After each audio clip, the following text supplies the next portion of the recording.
How do you make 6k gold within roughly around about 5 to 10 minutes? Let us begin. So today we're going to be farming up the lower Blackrock Spire. Now the lower Blackrock Spire has a few different types of things. You can actually farm this within about 5 to 10 minutes, give or take, depending what you're farming for. However, there are a few keynote items in which you probably want to pay attention to. When we go in towards transmog, for instance, as this is an old world vanilla based dungeon, you can go down to the Blackrock Spire and you have a chance of getting the stockade pauldrons. These ones are going on my server for around about 26,364 gold. This is pretty dang good, and overall I'm quite happy with that, along with the pattern of the robe of the Archmage, which depending on your server sells for a decent amount of gold or not that much. But realistically, the item we're actually farming for is the plans of the Arcanite Reaper.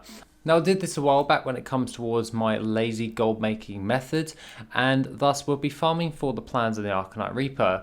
The realistic approach to this is to run into the instance and use a macro of /tar Bannok Grimaxe. I have this on my account right now, and I have this specifically for Corthana.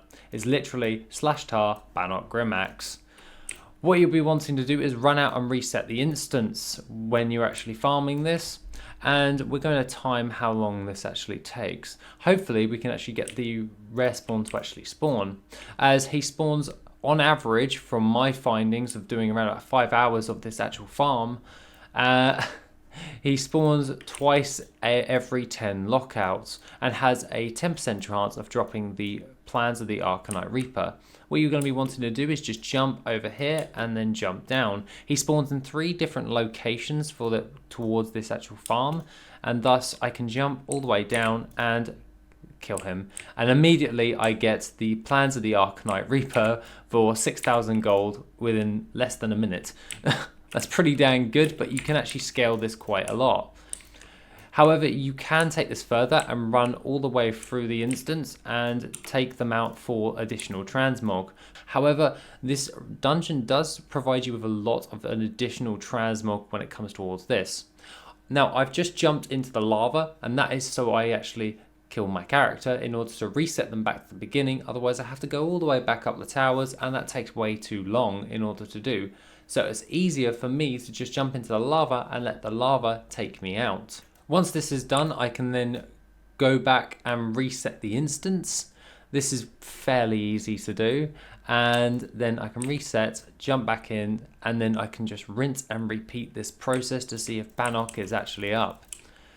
He is targetable from the entrance, so that's why we use the macro to see if he's up instead of checking every single time for ourselves.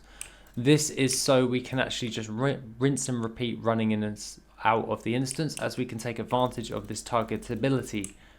Now you can always, if he is not up, you can then slay all of the trash in the beginning part of the lower Blackrock Spire in order to turn this into a transmog farm as well as all of that. This will increase the amount of gold you actually get, and let's actually show you how I would actually do this. I would first by then grabbing all of these mobs and just running out and grabbing up all of the mobs around here. Now I wouldn't jump down like I normally would, because we're not going for the plans of the Arcanite Reaper. However, I would gather up all of these additional mobs and I'd run them all the way into the ogre boss within the actual dungeon in the first area. This is fairly easy in order to do, and if you bring a rogue to come with you, you can also unlock a load of different types of chest boxes when you're actually doing this farm. This will ultimately increase the amount of gold that you get overall, and you can use a lot of little knockbacks as well to actually gather up all the mobs, which in what I am actually doing. Now I like to do this very fast, so I don't like to waste a lot of time when I'm actually farming an instance, so I try to just gather up the most amount of mobs possible in the least amount of time, burn them down, reset the instance, and then do something else while I'm waiting for my lockouts to actually occur. When it actually comes towards all of this, I just wait for them all to gather up, burn them down, as there's quite a lot of casters. We then run around and just burn them all down. I'm getting impatient, so I've just sped ahead and just started looting these guys. But other than that, once that's all done, we can then just loot up all of these guys and pick up a load of different types of transmog. Just pre-warning you guys that the transmog may vary depending on your server, so bear in mind with all of that. So I'm not giving you a gold value for that, only the Arcanite Reaper, which is roughly around about 6,000 gold, and this does fluctuate depending on your server as well. Plans of the Arcanite Reaper from Bannok Grimaxe are your fastest way of actually farming this dungeon, and the region sale average is around about 3,400 gold, however.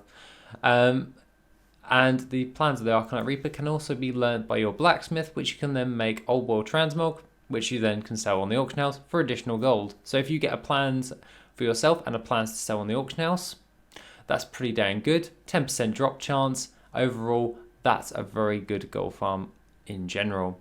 Other than that, guys, if you want to check out any more different types of gold farms or keep up to date with all of the latest information when it comes towards my personal gold farming methods, you can always check out the Instance Farmer Gold Sheet, which is on the Patreon, along with my TSM profile, which I update weekly. Other than that, guys, have an awesome rest of the day, and I shall see you in the next video, which will be soon.